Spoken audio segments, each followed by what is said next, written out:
که د دین دفاع کوي خلکو ته ووایه دا خلک د دین نه استازي نه دي، دا یې د دفاع لاره ده. خلکو ته ووایه دا موږ مقدسات نه دي، پاکستاني مدرسه دې موږ په مقدساتو کې نه راځي، ګل چاهت دې موږ مقدساتو کې نه راځي، امیر معاویه دې موږ په مقدساتو کې نه راځي. که دې دا خبره په خلکو ومنله، خلک کیدای شي یو څه قناعت در سره وکړي، وایي چې والله د دین حساب د دغو اهل دینه بېلول پکار دي. اهل دین چې ده ناسالې ده، کرپټ ده، فاسد ده.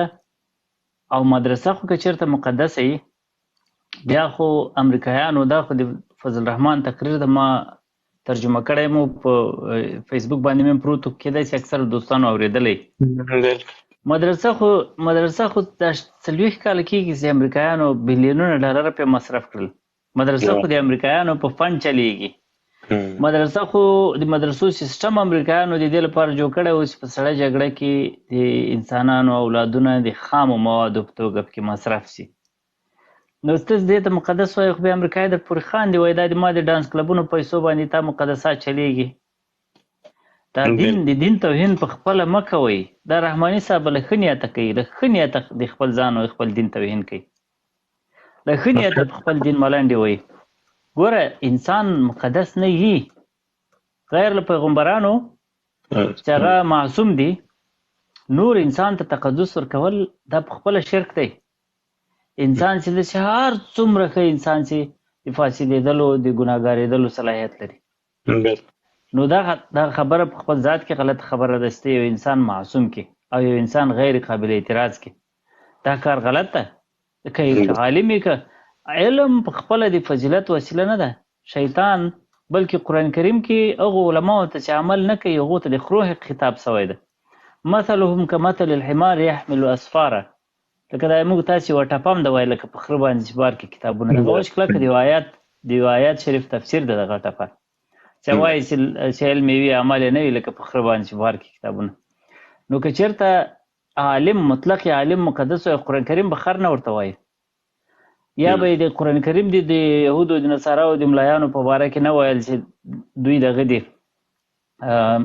او دا د یهودو نصاراو کیسې د دې لپاره کړي چې په موږ هغه شیان تکراریږي، موږ عبرت ځینې واخلو چې د اتخذوا احبارهم و رهبانهم او اربابا من دون الله، خپل پیران او خپل ملایان یې د خدای سره په خدای ولي نیولي وو. خدای ولي څه شی ده؟ خو چې مقدس چې کو دغه خدای ولي ده، نو چې تعظیم دی وکړو، دا تعظیم په خپله غیر د خدای نه بل چاته سر ټیټول نه دي، شرعن نه دي روا. سر ټیټول بل چاته غیر له خدایه دا شرک ده. دا خو هغه خبره نه ده، دا خو د ما د خولې خبره نه دی، خو د موږ د دین یو اصل اساسي ترین اصل توحید ده. ستره ولاړ چې یو انسان ته چې هغه بېادبي ډېره معاف غول هم کوي، ګناهونه هم کوي، لواطت هم کوي، زنا هم کوي، ټول انساني ضعفونه لري، ټول انساني کمزورتیاوې لري.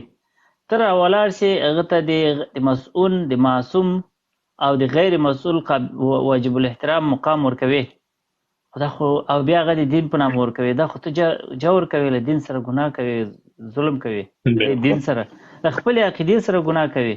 انسانان چې د معصوم کړل، خو انسان خو چې غیر مسؤول شو هغه خو بیا هر کار کوي. د ملایانو چې په افغانستان کې سرکشي شروع کړې ده، خو د موږ خلک دغه رقم ښه خلک دي لکه دا رحماني صاحب، ځکه چې پوښتنه نه کوي. وایي د ملا چې په ملا باندې اعتراض مه کوو ګناهګارېږي.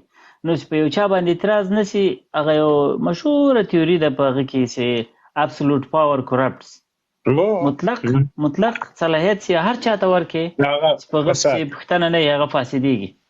داسې ملا یې که بل څوک یې، یو سړی د وروره له هېڅ چا خار نه خوري، هېڅوک سترګې نه پسې نیسي، هېڅوک په بد کار بد نه ورته وایي. د دین واګې په خپل لاس کې اخیستي هر کار. ملا صاحب عبد الله قرار صاحب غټه دغه د مثال د مکتب بند کړی، د کار بند کړی، د کونډې له کارو وظیفو نه را ایستلي دي، په کور کې نه ولې دي، د باندې کاروبار